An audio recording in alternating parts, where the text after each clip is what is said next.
Guys, നമ്മളിന്ന് ഉണ്ടാക്കുന്നത് കുമ്പളപ്പമാണ്. കുമ്പളപ്പം നമ്മൾ ഉണ്ടാക്കി ഇച്ചിരി വെച്ചിട്ടുണ്ട്. ലാസ്റ്റത്തെയാണ്. ഇതാണ് കുമ്പളല. ഇച്ചിരി നമ്മൾ ഉണ്ടാക്കി ഇച്ചിരി അതിൽ ആ പ്ലേറ്റിനകത്തോട്ട് വെച്ചിട്ടുണ്ട് ഗായ്സ്. അത് കാണിക്കും.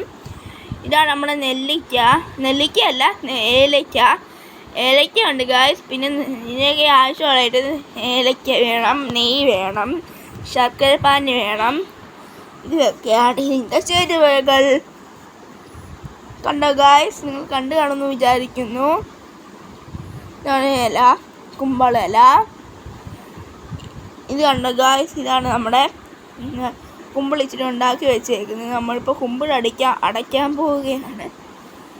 കണ്ടോ ഗായ്സ്, ഇരിക്കലൊക്കെ കുത്തി കയറ്റി വെക്കുവാണ് നമ്മൾ. നിങ്ങൾ കണ്ടോ ഗായ്സ്, നമ്മുടെ കുമ്പിള് ഇച്ചിരി ഉണ്ടാക്കി വെച്ചിട്ടുണ്ട് ഗായ്സ്. കണ്ടോ ഗായ്സ്. അപ്പം നമുക്ക് വീഡിയോയിലോട്ട് കടക്കാം ഗായ്സ്. അപ്പം നമുക്ക് ഉണ്ടാക്കുന്ന വീഡിയോയിലോട്ട് കടക്കാം. അപ്പം നമുക്ക് ഉണ്ടാക്കാം കുമ്പിളപ്പം.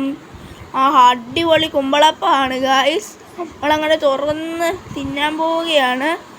അടിപൊളി ടേസ്റ്റ് ഗായ്സ്, ഒന്നും പറയാനില്ല. അടിപൊളി,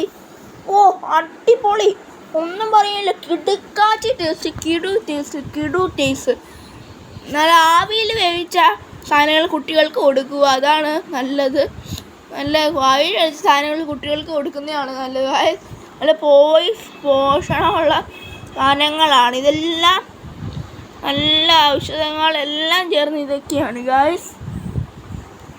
അമ്മമാരും ഉമ്മമാരും കുട്ടികൾക്കെല്ലാം ഉണ്ടാക്കി കൊടുക്കണം ഗായ്സ്. ഇത് അടിപൊളി ടേസ്റ്റാണ് കുമ്പളപ്പം. അടിപൊളി ടേസ്റ്റാണ്. പിള്ളേർക്കെല്ലാം കൊടുക്കുക ഗായ്സ്.